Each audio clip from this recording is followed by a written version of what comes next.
Hey everybody, Josh Sheridan here with the Barely Legal Podcast. They demand my alter ego, but I won't go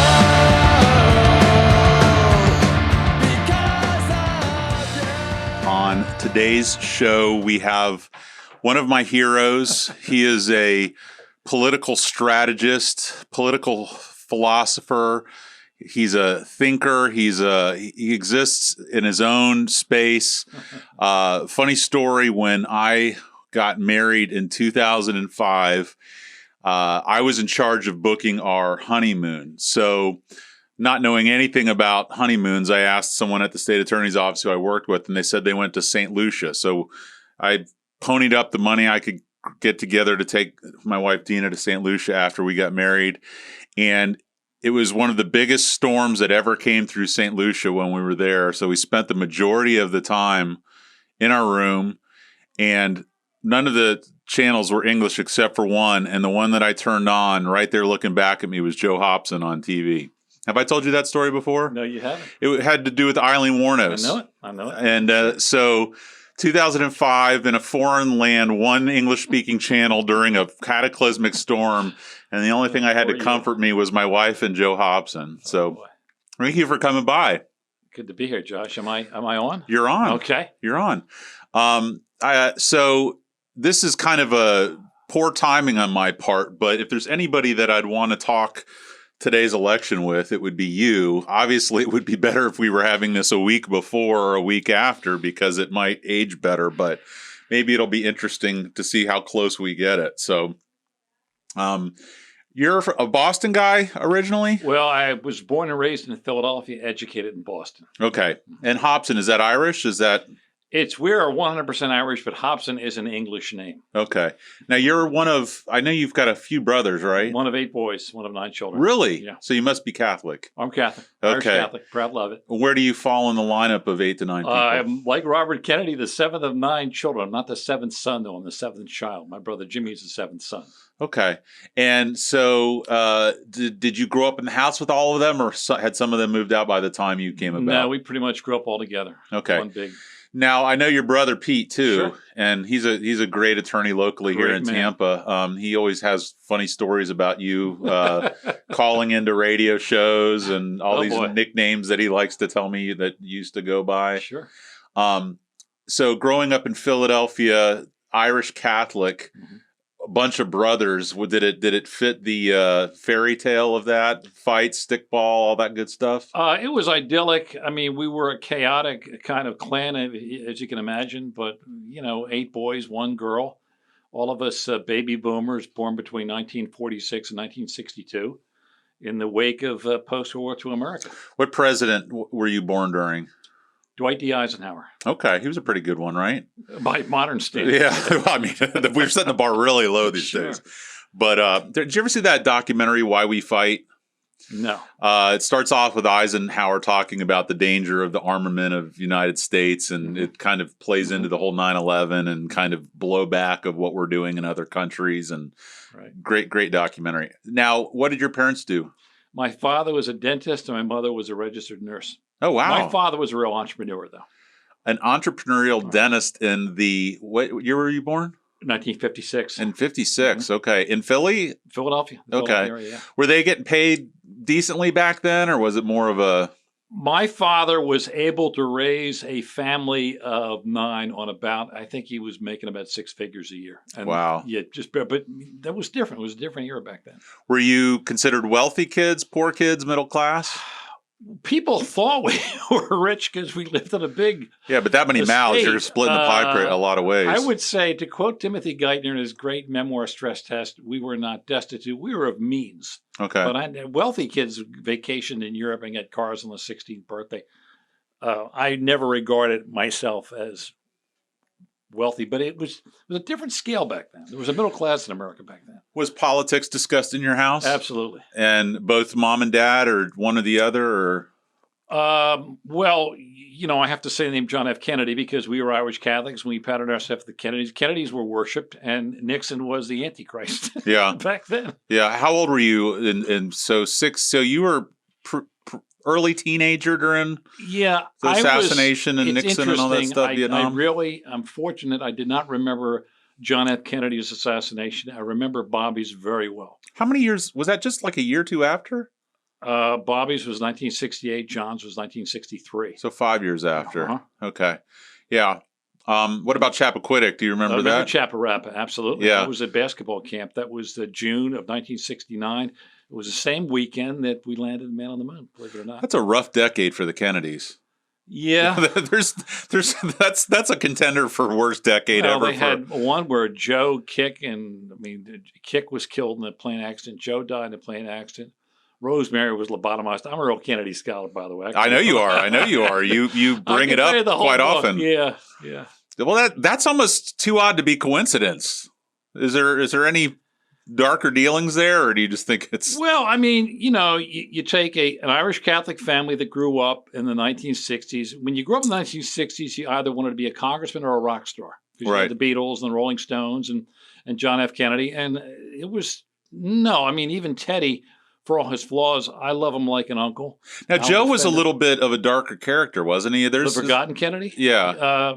Joe was, they say, folklore has that Joe went on that mission, which was kind of a kamikaze to Best Jack, who had at that point acquired the PT-109 heroics. Right. And there's a great... The father's Joe, though, right? Joseph P. is the father. His first son was Joseph P. Okay. Jr. I'm thinking of Senior. Wasn't Senior like a bootlegger? And Joseph P. Kennedy was an interesting guy. He was of the Roosevelt era, was ambassador to Great Britain. Like many of that era, Charlie Lindbergh sided with Hitler, sided with Neville Chamberlain. Right. And didn't want to stand up to the Nazi threat and the Nazi menace in World War II. Okay. So high school, were you a basketball player? Yes. Tall guy. What are you, 6'4" in your prime, 6'5" in your prime? 6'4". Yeah, gravity beats us up over time. Sure does. Were you center? No. Well, I played freshman year, and then I discovered beer and student council politics and kind of drifted into that and just played intramural from that point on. And where'd you go to college? Boston College. Did you play anything there? No. How were your years in Boston? Great. The undergrad was great. Law school, as you know, was grim. I almost feel like if Boston could be made into a personification, it would be you. I don't know if that's fair or not, but you just seem like a throwback to all the great things about Boston. Well, a lot of people think I'm from Boston. I am not. I'm from Philadelphia. There's a great book called Of Quaker and Puritans, because we were a Quaker city, Philadelphia. Boston, more Puritan.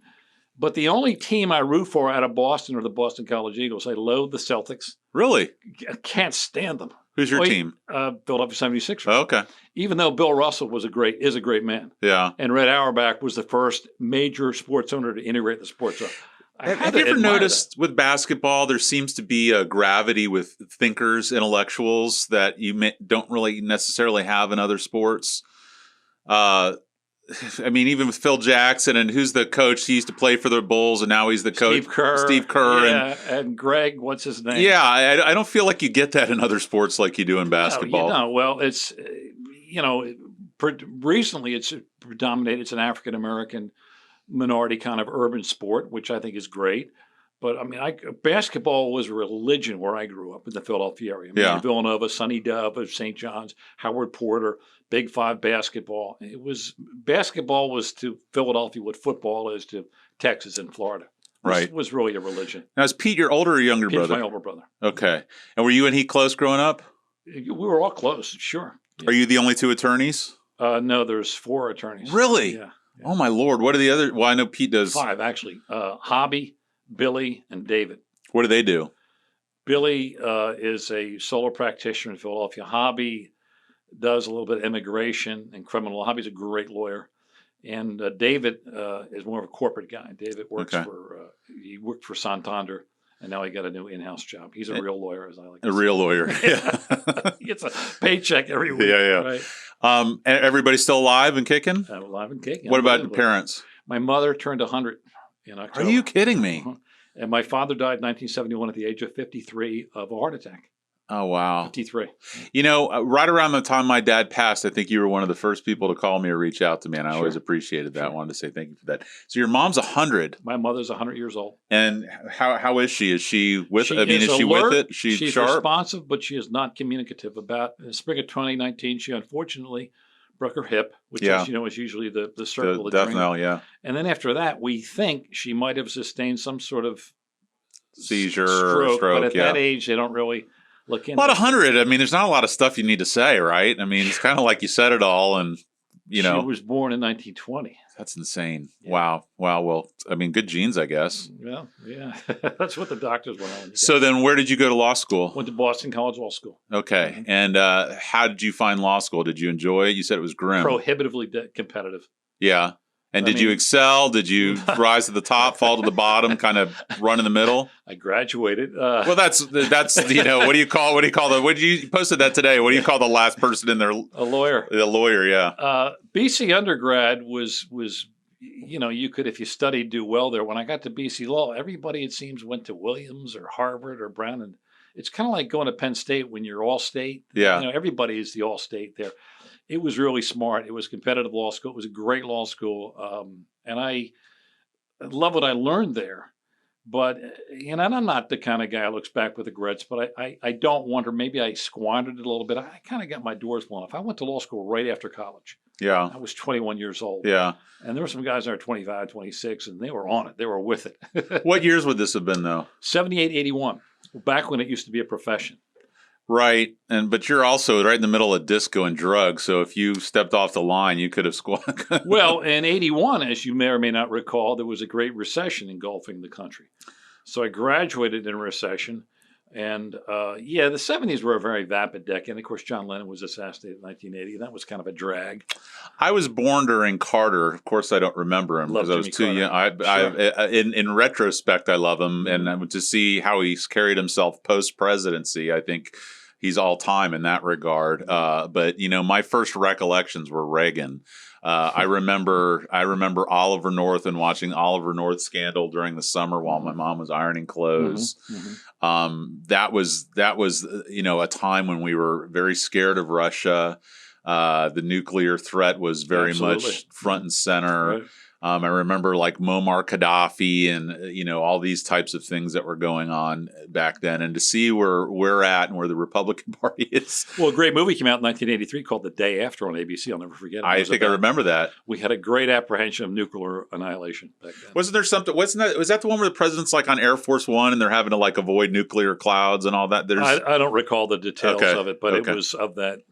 That was the storyline. I mean, it was a threat that I felt. I mean, I was afraid. It was funny. Growing up in the 80s, there's two things I was afraid of, and it was because of Reagan and Miami Vice. I was pretty sure that either I was going to die of a nuclear war or shot up by an Uzi during a drug deal gone bad on a wharf somewhere, which, at 10, I didn't find myself in too many drug deals on wharfs, but the way that TV kind of puts that. Oh, and then Jaws. Also, if I was in a pool after dark, if I was in a pool after dark, that was going to be the enemy. So, sure. Did you ever think about politics going into? Well, it's funny you should say that. In the earlier part of my career, I very much aspired for that. And I've always been a political junkie, but, like you, I am a practicing lawyer and I make a living, theoretically, putatively, purportedly, as a lawyer. I ran in 1993. I ran for a small office called District Justice in Pennsylvania. And believe it or not, I ran as a Republican. Really? I changed my registration because was that a strategy or? Yeah. Well, it was a nonpartisan office, but I figured to have any chance I had to secure the Republican nomination. I ran. Do a Charlie Crist on him. Yeah, different township, and it was a councilmanic type. It was a tiny little district. It had I think 8 precincts in it. And I did not. I came in second. I ran both. You could cross file. So that was the only thing I had. You always make noises about it. You think about it. But, it's funny, Josh, in the time that I've been alive, when I was young, as I said, 1968, it's all anybody wanted to do. And I think that the best and the brightest were attracted to it. But, as you get older and as the price and the texture of everything has changed, not only politics, it's... I'm a middle-class guy, and you see these guys in politics nowadays. It's just Well, so Really hard thing to stomach. Plus, I have a wife and 3 kids. right. I'm a provider. Well, so I want to get there because that's kind of the main thrust of what I want to talk to you about today. But this is also somewhat biographical. So, Sure. out of law school, what was your first job? At law school, I was a political junkie. I worked for Sam Morris. I was an administrative assistant to a state rep. And was that in Philly? That was in Philadelphia area in Chester County. Okay. And what did that entail? Basically, I was an aide, but I was effectively a gopher. Sure. But I worked on a campaign. And how long did you do that for? Did that for a year. And then what? Then I was a party chairman in 1983 of the Driven Township Democratic Party. Okay. And then in 84, I got serious. I said, you know what, I'm going to practice law, but I'm not going to do it in Pennsylvania. Why not Pennsylvania? Well, you have to understand, back then, there was the terms you don't hear anymore. You used to hear the Frost Belt or Rust Belt, and you heard a term called Sun Belt. I heard the Sun Belt brought up today as Sun Belt, yeah. one of the paths to victory that Joe Biden can supposedly And in capitalize on. 1981, when I was, coming up, when I was a younger person, there were cities such as Houston, Texas, and Tampa, Florida, and Phoenix, Arizona, that held this lure that somehow you thought, well, if I go there, I'll have more currency, or it's a new culture, it's a different culture. I was just really kind of burnt out on the whole Northeastern scene. I still am. I still defend the Valor. I'm a Floridian. Yeah. I don't root for the Eagles or the 76ers. I root for the Tampa Bay Rays, the Buccaneers, and maybe not the Magic, but I defend Florida. I think Florida is a great state. Well, it gets a bad rap. We're a better place having you in it. So you make it down to Florida, and then what's your first job? Oh, in Florida, then I become Joe Lawyer. I'm a clerk for an insurance defense law firm in Sarasota. I clerk for the District Court of Appeal for Judge Vincent T. Hall. Then I went to the public defender. I worked briefly for a law firm in Melbourne, Florida. Okay. Became introduced to the vicissitudes of private practice. Then I went and worked for the public defender between 1987 and 1991. Was that Jagger, or who was the? That was a guy named Judge Lucky. Okay. 13th. He is since deceased. Oh, you were in Hillsborough. I was in Hillsborough. I did not know that. 91. That's where I met my lovely wife. Okay. Was she an attorney too? She's a registered nurse. She's an oncology nurse. Okay. Now, how far apart are you and Pete? Peter is, I don't want to embarrass him. He was born in 51. So you guys weren't at law school at the same time? Actually, we were. Peter went to law school. Peter was one of the smart ones. He went to law school when he was a little older. Right. Had a little bit of wear on the tire. He knew what he was doing. Yeah. So public defender, and how many years? 4 years. Okay, and that kind of seems to have left its print on you as far as what you would do thereafter. Yeah, I did move back to Philadelphia. Oh, I didn't know that. In 1991, I had 2 years there, worked for a small firm, and I moved back to Florida in 1993. So I'm a double reverse carpetbagger. Are you barred up there still? Yes, I'm inactive, but I did pass the Pennsylvania bar. Okay. Yeah. Okay, and then when did you fully go out on your own? I fully went on my own in 2006.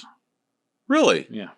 So when I was at the state, I knew you, but who were you? Oh, I was with McFarland Gould from That's right to 04. Then I was with Jim Stack. I went back to Jim Stack. Stack Simpson Hernandez was there between 05 and 06. And, Josh, you do the arithmetic of it. And, keep going, you're fine. I'm just going to turn this. Being an associate at a retail law firm, which is what I was, and being a solo, it's 6 to a half dozen. Yeah. So I just figured, why, I'll pay my 941s. I'll deal with it's the only thing a big firm does for you. And of course, How did you find your way into that Wuornos case? You wake up every day unemployed when you're a solo. Now, when I was working for Wuornos, I worked for an agency called Capital Collateral Regional Counsel. And that was up in Marion County, wasn't it? No, there's 3 of them. And it's actually, you'd compare it to a statewide public defender. It's kind of a statewide prosecutor. There's 3 of them. And there we appointed. I had Lori Chain in here who worked in that in some capacity up from Newport Richey. She did. Did she do contract work? Or she was public defender, I think. She did Wuornos, and she also did Bobby Joe Long. Yeah, well, she was a trial attorney. Yeah, she's a very fine attorney. But I did post-conviction appeals. I didn't do any trial work. Okay. And post-conviction refers to that phase when they're done the direct appeal. And then they're going after 3850, which can be either Brady material, that's the third, newly discovered, and they never use the word ineffective assistance. They never use it in the statute. Okay. But that is the most popular avenue on that. I've been in the crosshairs of that at least once in my life. Anyone who has practiced. Yeah. So, okay. So, and then in 2006, you said you went out on your own? I went out on my own. Now, I've been to one of your offices out there on is it Boy Scout or off of? Well, I had Mullen Booth? 128-100 right on US 19, which was not accessible. I guess it was visible. It was on 19, so I thought I was making it. And then I moved to not Boy Scout, Sunset Point Road. Okay. Where I was for 4 years. Okay. And currently I'm in Oldsmore. Okay. So you're moving towards me a little bit gradually. The building got bought. All right. Well, so the main kind of reason whether the listener gets it or not is it's impossible to have a conversation with Joe or walk by Joe without there being some political component to it. It's just, it seems to be always on your mind, whether you're reading a biography, avidly reading the paper, watching the news. You seem to be about as keyed in as anybody can be. And you've sent me some comforting words in this last weekend, but I remember you sending me comforting words in 2016, and we all know how that went. I remember you calling me when Comey announced the reopening of the Hillary investigation. Yeah. I remember that call. Well, I had Mike Kinney call me at about 2:33 a.m. in the morning, and then Dr. Jack Davidson called me thereafter, and I could taste blood in my mouth. I never had felt so ill in my life. So I'm interested in having this conversation with you. I think a lot of the things that Trump had going for him the last time, he doesn't have this time. But I'm scared. Everybody has that. Someone's called not the recency bias, but everybody's so shell shocked by 2016 they're afraid it's going to happen again. But there was a lot of never Hillary people, which I don't think people are that anti-Joe. So that's one thing. And then the other thing is Trump was an unknown quantity, and now he's a known quantity, I think. So I think a lot of those middle-of-the-road people who went his way aren't there this time. What are your thoughts on that? Well, the one advantage Trump has is the same advantage Jimmy Carter had when he defeated Ted Kennedy. It's called Air Force One. He is the president of the United States. Sure, yeah. And you've seen him, everything from having events at the White House to he hasn't really dispensed the largesse the way Jimmy Carter did in 1980. Jimmy Carter absolutely bludgeoned Teddy Kennedy with that in 80. So he has that going for him. But I think he had the same problem he has as what Hillary Clinton had in 2016, and that is shelf life. Yeah. I think the country's exhausted with him. Yeah. And he's, it's funny, he criticizes Biden, who is old by any standard, whether or not Trump's attractive. But Trump was we're all different looking when we were younger. He was a lot better looking and a lot more cogent when he was like 44. Yeah. He's 73. I don't think he looks that well. I have concerns about his health. That job will age you, as you know. For sure. Look what it did to Obama. Look what it did to anybody who's gotten in and out of there. But I agree with you. I think that the COVID-19 thing is going to be to him what the Iran hostage thing was to Jimmy Carter, and what the Depression was to Herbert Hoover. How do you think voter turnout's going to be? I'm hearing I've heard the what do you call it? Early voting was insane, but they're saying today whether it's big turnout or little turnout is going to make all the difference in the world. Well, it typically is larger during a presidential year, as you know, and I think it's going to be higher now. And look, the polls were wrong in 16. They were apparently wrong in 48. They were wrong. People forget this, but Barack Obama was supposed to beat Hillary Clinton in the 2008 New Hampshire primary. He didn't. Right. The polls were wrong then. But I'm doubling down, and I'm calling. If you want my prediction, I'm calling for a thrashing. I think it's going to be down ballot too. Biden. That I don't know about. I'm not so sure if we're going to take over the Senate, but I do think that I think that Trump is going to be skewered the way Herbert Hoover, the way Jimmy Carter was.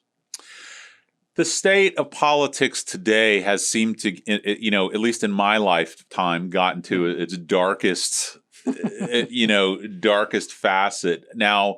But the thing I always remind myself is, there was slavery, there was Watergate, there was segregation, there were assassinations, there's wars of convenience or for political means. So we haven't seen those things in the last 4 years.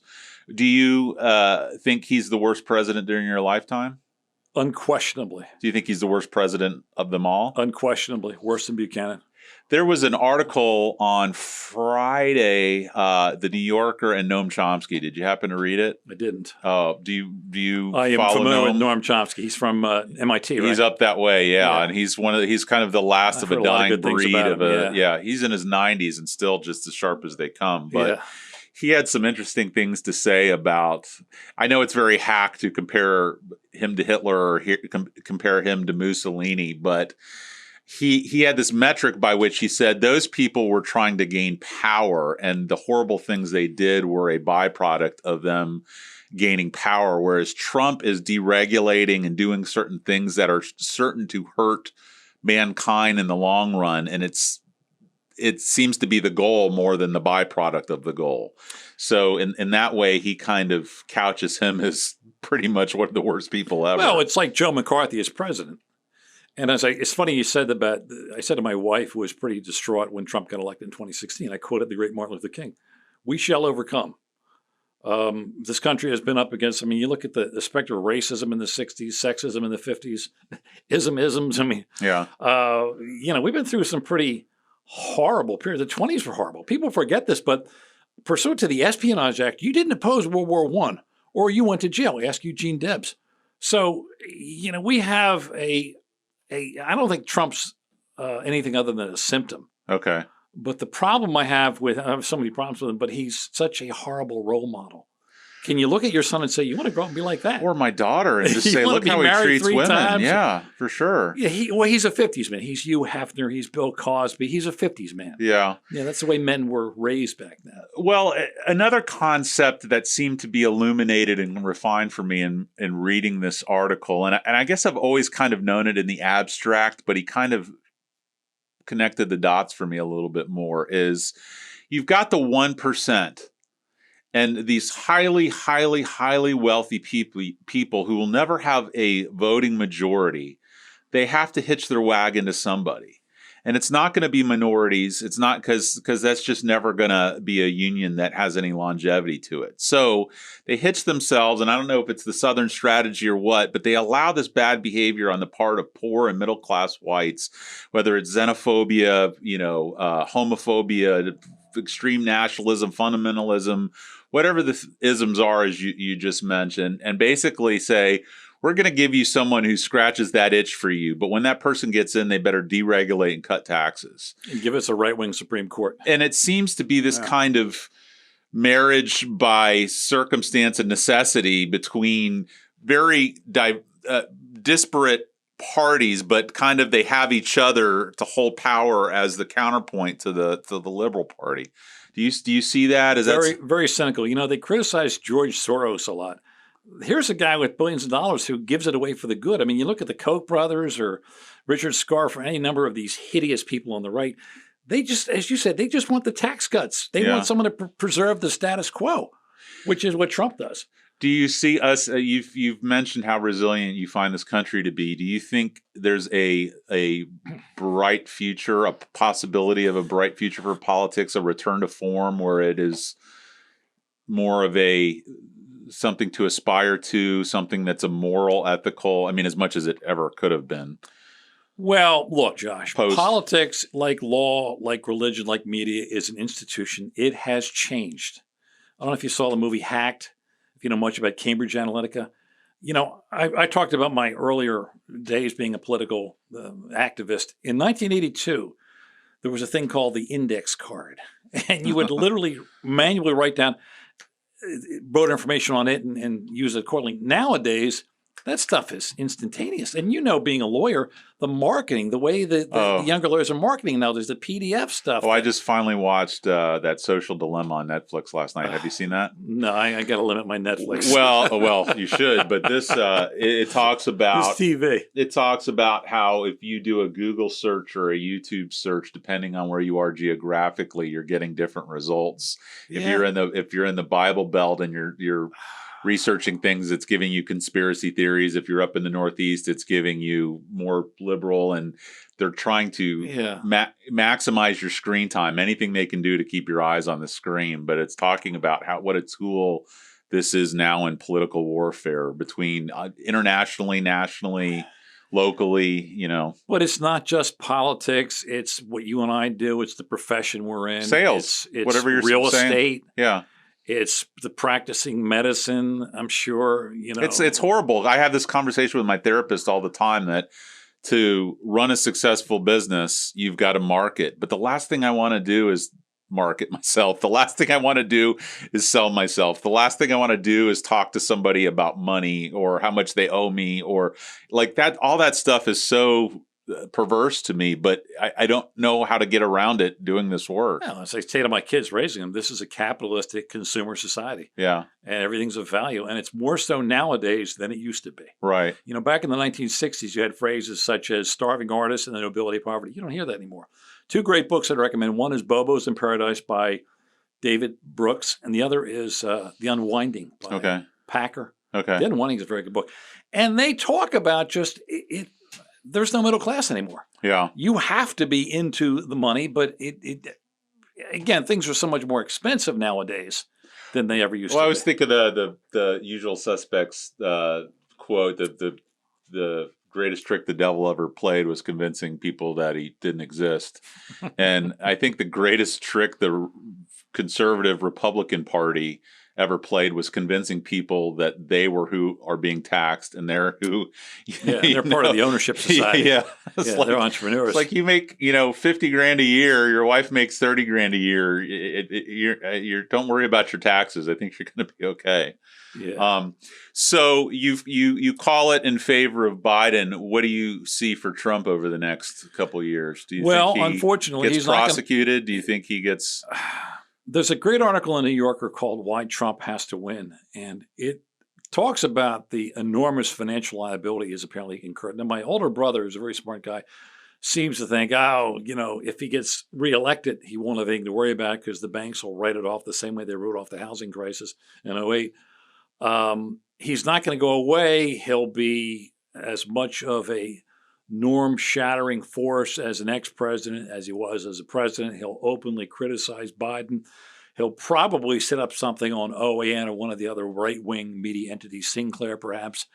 Until his dying day, will always be just sort of a bloviating type of presence. If he loses the presidency, which I predict he will, he is going to, not have that megaphone. And that's going to kill him. I mean, that's going to. Well, I forget who it was. Who were the War Room, the guys who did Clinton? Carville, James Carville. Yeah, was Paul it Carville? Begala. Paul Begala. Begala? No, not Paul Begala. It's the Greek one. George Stephanopoulos. Mm-hmm. Wrote a great memoir, by the way. All too human. You should read it. Did you ever see the documentary Now Takeoff on the War Room? I got to send this to you. No, I haven't seen it. There's a Takeoff now. Yeah, I've seen the War Room. It's a mockumentary of the War Room. It's actually it's a local government race. It's pretty fun. Anyway, I think it was Carville, but someone was saying that if he loses now, he could run again the next election. He could run in 2024, but he won't. And I'll tell you why. You don't think that Ted Cruz or Nikki Haley, he's going to be forgotten about. Right. They're going to cotton Marco Rubio of all these other ambitious young Republicans. So tell me what you think a Biden presidency looks like. I was a sophomore in high school when Biden was elected, do the math.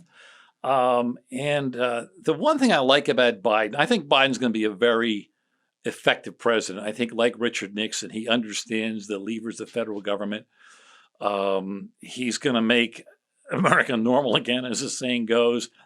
The only question I have about Biden is he is 77.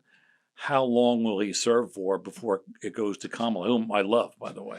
I love her too. She was my first choice. He said he was a single-term guy from the outside. He can't say that, though. Yeah. Until the midterm. Well, I hope what I'm excited to see, apart and aside from him winning the election, is what kind of cabinet he puts together. I'm interested to see who holds those posts and who he picks, because that's one of the biggest parts of this that people either get or they don't get. And you look at the ragtag group of ne'er-do-wells that Trump kind of strung together. I just having some people who actually are qualified for the position, having our foreign ambassadors kind of replenished, having people who actually have a background in whatever it is that they're being put in charge of. Right. That'll be refreshing. And the thing I really like about Biden, where he contrasts favorably with Trump, first of all, the thing they're overlooking, he's a much better politician than Trump, much better. Joe Biden got elected, and it was Delaware, which was a small state, but he got elected in 72. Now, if you do your history, 72 was the Nixon sweep, it was a tsunami. He beat a very popular incumbent. Now, he never ran anything other than Delaware, but they always say Joe Biden was a third senator from Pennsylvania. Because I grew up in Chester County, which borders Delaware. Biden was very much kind of a political figure from Pennsylvania. But he's a very decent guy in the way Barack Obama is, in the way Bill Clinton is not, in the way John F. Kennedy was not, in the way Teddy Kennedy is not. I mean, I love the Kennedys, but they were not clean living men. Well, I don't know how much of this is sensationalized or dramatized for election reasons, but I've seen some of the interaction with him and Hunter where he's like, I love you, my beautiful son. And It's great. All this even knowing, and that was a relationship I had with my father. And, I wasn't a cokehead, whatever, but I miss the showing of love between men, and I say that in the least perverse way possible, but I think that's a missed art form and something that's important as a counterpoint to toxic masculinity. And so seeing him, have that relationship with his son, knowing that he lost a son, knowing that he lost a daughter, knowing that he lost a wife, I mean, he has been put through the paces and has that compassion and empathy that I just think Trump's incapable of having. Oh, yeah, and I think that's where he's contrasting better with Trump. Now, he does get some heat. I know there was the Clarence Thomas thing, and there was some zoning issues, his view on marijuana, some other stuff that he catches heat for. But one of the things that he said, which sometimes gets treated as a negative, is the ability to evolve and grow and change your mind on how you see things. Now, I know, if I recall, you're not a big marijuana advocate. Completely anti-marijuana. Right. Anti-inebriant. Which has always interested me, being an Irish Catholic from the Northeast, but an Irish Catholic liberal. And to quote Congressman Joe Kennedy, I experimented with it about 1,000 times, and I enjoyed it. I mean, I grew up in the 1970s. Yeah. Of course. But, I mean, I feel like some of those not necessarily above board viewpoints he had, it was more of the time than of the man, and he's kind of evolved past that. What are your thoughts on that? Well, I favor the legalization of marijuana, and I'm very much pro LGBTQ. I was thinking about that today. But again, I was born in 1956. So Joe Biden was born in 42. We were of a generation where it's kind of hard to break away from that template. You can only be expected to grow so much. I have some conservative bones in me. Yeah. But then again, in 1972, when I was 16 years old, I'm crushed when George McGovern loses the election. I mean, I was always left of center. Right. But again, of that generation, I mean, you look at my demographic now, white male over 60, most of us are Trump supporters. Right. The guys of my... And attorneys, too. Oh. Yeah. Really kills me. Well, I know you got to get out of here by 2. We're getting close to 1:40, so I really appreciate you coming by. Josh, it was a pleasure. Thanks for having me. Joe is just an amazing human being. He's an amazing attorney. You don't get over to Tampa too much in your practice, do you? Every now and again. Then, you don't step on your brother's toes? Well, you know what it's like. I mean, you either side of the bay, but I think it's like the American League and the National League. I mean, I think... Right. I just know this driving over here today. It's a different scene over here. Yeah, and kind of it is a different world. I'm of Pinellas County, but now I've been in Hillsborough so long. When I live over here, yeah. I've been over here. I've worked over here longer than I've worked over there. So, well, a lot of you guys have from the States, right? I go over there, and I start to feel a little bit of ring rust now in dealing with people. It's just weird. That office, God, I pray for the day that there's a changing of the guard over there. Oh, boy. Well, anyway, thank you so much for coming pleasure, by. Josh. I really appreciate it. If you guys are looking for a family law or a criminal defense attorney over in Pinellas, or you want to know more about the Kennedy family, you should reach out to Joe. Going to Chicago and win there. That was his last words before he was gunned down by Sirhan Bishwa Sirhan. All right. Take care, Joe. See ya. See ya.